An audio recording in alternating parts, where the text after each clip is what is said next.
حدیث مبارک عرض کرتا ہوں، بخاری اور مسلم کی حدیث ہے۔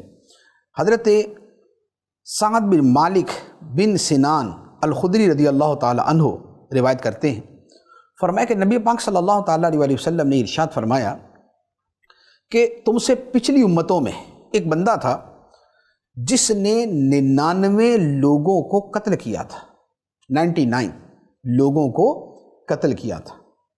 تو اس نے کسی صاحب علم سے پوچھا، اس سے بات چیت کی کہ یار میں نے اتنے گناہ کیے، اتنے میں نے جو ہے نا وہ لوگوں کو قتل کر دیا، تو میرے لیے کوئی کیا صورت ہے، میں کیا کروں؟ تو وہ جو صاحب علم تھا اس نے کہا یار فلاں جگہ پہ ایک راہب رہتا ہے، اس کے پاس چلے جاؤ، تو وہ تمہیں اس کا حل بتا دے گا کہ کیا ہو سکتا ہے کیا نہیں ہو سکتا۔ وہ بندہ اس راہب کے پاس گیا اور اسے جا کے کہا کہ بھائی میں نے 99 لوگوں کو قتل کیا ہے، کیا میرے لیے توبہ کی گنجائش ہے؟ اگر میں توبہ کروں تو کیا میری توبہ قبول ہوگی؟ اس نے کہا نیور ایور، ہرگز نہیں، 99 بندے مار دیے، اتنا بڑا قاتل، 99 بندے مارنے قتل کرنے کے بعد اب توبہ کر رہا ہے، کوئی توبہ نہیں تیری۔ اس نے جب دیکھا توبہ ہی نہیں ہے تو اس نے کہا ٹھیک ہے 100 ہی صحیح، اس نے اس کو بھی مار دیا، اس راہی کو بھی قتل کر دیا، 100 پورے ہو گئے۔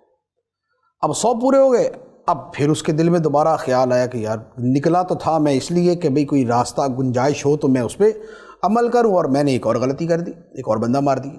وہ پھر دوبارہ کسی کے پاس گیا کہ یار کو مجھے ایک طریقہ بتاؤ کہ میرے لیے کوئی راستہ کیا بن سکتا ہے۔ تو اس نے کہا اچھا فلاں جگہ پہ ایک عالم ہے، اس عالم کے پاس جا کے مسئلہ پوچھو، وہ تمہیں راستہ بتائیں گے۔ وہ عالم کے پاس آیا، عالم کے پاس اس نے آ کے کہا کہ میں نے 100 بندے قتل کیے، تو کیا میرے لیے کوئی توبہ کی گنجائش ہے؟ تو وہ جو عالم تھا، کیونکہ راہب جاہل تھا، اور جاہل خدا کے حکام کو نہیں جانتا، اس کی رحمت کی وسعت کو نہیں جانتا، اور عالم جو ہے اس نے دین پڑھا ہوتا ہے، عقیدہ جانتا ہے، تو اسے پتہ کہ رب کی رحمت کتنی وسیع ہے۔ تو عالم نے کہا کہ نام، ہاں تمہاری توبہ ہے۔ وَمَن يَحُولُ بَيْنَهُ وَبَيْنَ التَّوْبَةِ، بندے اور توبہ کے درمیان کیا شے حائل ہو سکتی ہے، کیا رکاوٹ ہو سکتی ہے؟ بندے اور توبہ کے درمیان کوئی رکاوٹ نہیں ہے۔ اب اس عالم نے کہا کہ انطلق الی ارض کذا و کذا، تم اس طرح کرو، فلاں علاقے میں چلے جاؤ، فلاں شہر میں، فلاں بستی میں چلے جاؤ، وہاں پر کچھ لوگ ہیں جو اللہ کی عبادت میں لگے رہتے ہیں، تو تم بھی ان کے ساتھ مل کر اللہ کی عبادت کرنا، یعنی نیکوں کی سنگت میں چلے جاؤ، اللہ والوں کے پاس چلے جاؤ، اللہ کو یاد کرنے والوں کے پاس چلے جاؤ، صبح و شام جن کی زبان پہ خدا کا ذکر اور جن کے عمل میں خدا کی عبادت ہے، تم ان کے پاس چلے جاؤ، اور تم بھی ان کے ساتھ ہی رہنا۔ وَلَا تَرْجِعْ إِلَىٰ أَرْضِكَ، اور دوبارہ اپنی سرزمین کی طرف واپس نہ آنا، کیونکہ یہاں برے لوگ ہیں، یہ زمین ٹھیک نہیں۔ اب جب اس قاتل نے سنا کہ یار واقعی اگر میں فلاں جگہ پہ جو نیک لوگ رہتے ہیں، اللہ والے رہتے ہیں، اگر میں ان کی صحبت میں چلا جاؤں تو میری توبہ قبول ہو سکتی ہے، وہ چل پڑا۔ اب کیا ہوا کہ فَانْطَلَقَ حَتَّىٰ إِذَا أَنْصَفَ الطَّرِيقَ، وہ چلا اور جب آدھا راستہ اس نے پار کیا، أَتَاهُ الْمَوْتُ، اسے موت آ گئی۔ جہاں سے چلا وہاں سے لے کے ان اللہ والوں کی بستی کے درمیان میں جا کے اس کو موت آ گئی۔ اب موت آئی تو ہوا کیا کہ رحمت کے فرشتے بھی آ گئے، عذاب کے فرشتے بھی آ گئے۔ عذاب کے فرشتے اس کی روح قبض کرنے آئے کہ اس بندے نے تو آج تک نیک کام ہی نہیں کیا، یہ 100 بندوں کا قاتل ہے، تو یہ تو عذاب کا مستحق ہے، تو اس کی روح ہم لے کے جائیں گے۔ رحمت کے جو فرشتے تھے انہوں نے کہا کہ بھئی یہ تو توبہ کر کے چلا تھا اور اللہ والوں کی طرف چلا تھا، تو لہذا ہم اس کی روح لے کے جائیں گے۔ اب کیا ہوا کہ اس میں رحمت کے فرشتے اور عذاب کے فرشتوں کا آپس کے اندر جھگڑا ہو گیا۔ اب دونوں کا آپس کے اندر جھگڑا ہوا تو اب کیا ہوا کہ اب وہ دونوں نے آپس میں جو بات کی، تو اب کیا ہوا کہ اللہ تعالیٰ نے ایک فرشتہ آدمی کی صورت میں ان کے پاس بھیجا، فرشتوں کے پاس ایک اور فرشتہ آدمی کی صورت میں بھیجا۔ تو وہ جب آیا تو فرشتوں نے اس کو اپنا حکم بنا لیا، اپنا یعنی فیصلہ کرنے والا بنا لیا کہ بھائی سب آپ فیصلہ کریں، آپ نیک آدمی رکھتے ہیں، آپ فیصلہ کریں کہ اسے عذاب کے فرشتے لے کے جائیں یا اسے رحمت کے فرشتے لے کے جائیں۔ تو اس نے کہا قیسوا ما بین الارضین، کہ تم اس طرح کرو، اس کی پیمائش کرو، جہاں سے آیا اس زمین سے لے کے یہاں تک، اور جدھر جا رہا تھا یہاں سے لے کر وہاں تک، جس زمین کے یہ قریب ہوگا ادھر والے فرشتے سے لے جائیں۔ اگر یہ گناہوں کی زمین کے قریب ہے تو پھر اس کو عذاب والے فرشتے لے جائیں، اور اگر یہ اللہ والوں کی زمین کے قریب ہے تو پھر اسے رحمت کے فرشتے لے جائیں۔ اب کیا ہوا؟ اب انہوں نے پیمائش کی۔ جب پیمائش کی فَوَجَدُوهُ أَدْنَىٰ إِلَى الْأَرْضِ الَّتِي أَرَادَهَا، تو فرشتوں نے اسے پایا کہ جدھر وہ جا رہا تھا اللہ والوں کی بستی کی طرف، وہ ادھر تھوڑا سا قریب تھا۔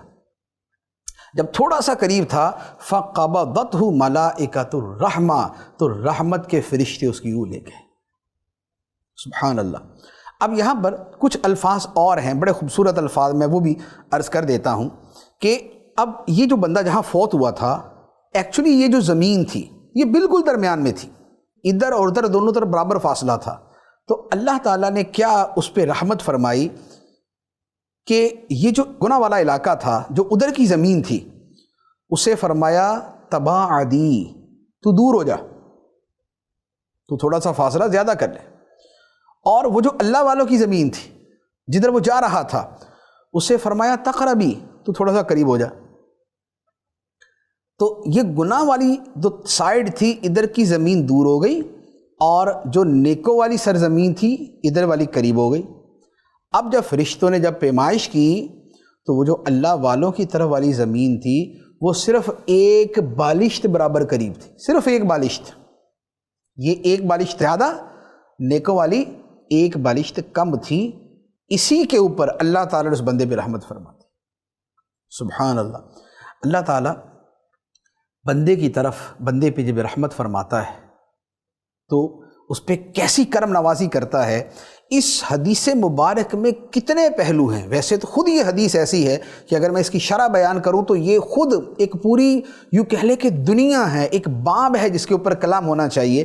دیکھیں میں دو چیزیں اس میں عرض کروں گا۔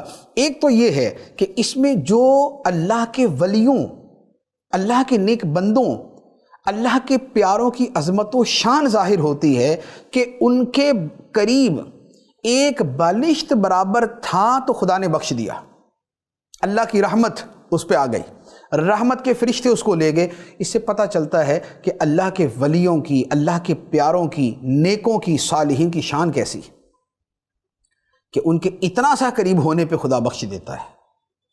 اور دوسری بات یہ پتہ چلتی ہے کہ توبہ کتنی عظیم شے ہے، کہ وہ بندہ 100 آدمیوں کا قاتل تھا، لیکن اس کے بعد بھی جب اس نے توبہ کی اللہ تعالیٰ نے اس کی توبہ کو قبول فرما لیا۔ تو رب توبہ قبول کرنے والا ہے۔ اب اس کے کچھ فقہی احکام کی ایک تفصیل ہے، وہ ایک اپنی جگہ ہے، لیکن یہاں تو وہ بندہ چونکہ گیا اور راستے میں فوت ہی ہو گیا، تو اب اس پہ دنیاوی احکام تو نہیں دیکھے جائیں گے۔ اب اس کو 100 بندوں کے قتل کے اندر اس سے قصاص لیا جائے، مر ہی گیا تو قصاص کیا لینا، تو لہذا وہ والا چیپٹر کلوز ہو گیا۔ اب آخرت کا معاملہ باقی رہ گیا۔ تو آخرت کے معاملے میں ہر گناہ سے بندے کی توبہ قبول ہو جاتی ہے۔ بندہ شرک سے توبہ کرتا ہے، خدا قبول کرتا ہے۔ آدمی کفر سے توبہ کرتا ہے، خدا قبول کرتا ہے۔ اس نے 100 بندے مار دیے، اس کے بعد بھی توبہ کی، اللہ تعالیٰ نے قبول فرما لی۔ توبہ جو ہے یہ بندے کو رحمت کی طرف اور خیر اور اچھائی کی طرف لے کے جاتی ہے، گناہ سے دور کرتی۔ بعض لوگ اس طرح کا اعتراض کر دیتے کہ جناب اتنے بندے مار کے بھی توبہ، تو اگر ایسی توبہ ہونی ہے تو پھر مارتے رہو، اس کے بعد توبہ کر لینا۔ تو بھائی بات یہ ہے کہ توبہ کی وجہ سے رک تو جائے گا، جو اس کو دنیاوی سزا ملنی ہے وہ تو اپنے شرعی احکام ہیں، وہ تو ملے گی اسے، لیکن توبہ کی وجہ سے یہ تو آئے گا ذہن میں کہ رکنا بھی ہے۔ لیکن اگر کسی بندے پہ یہ ہو جائے کہ اگر کسی نے ایک بندہ مار دیا اس کے بعد اس کی توبہ ہی کوئی نہیں ہے، آخرت میں عذاب ہونا ہی ہونا ہے، وہ کہے گا ٹھیک ہے جب ہونا ہی ہے تو پھر کرتے رہو۔ تو توبہ جو ہے وہ بندے کے لیے خیر کا، بھلائی کا، نیکی کا راستہ کھول کے رکھتی ہے۔ تو یہ ہے اللہ تعالیٰ بندے کی توبہ کے اوپر کیسی کرم نوازی فرماتا ہے۔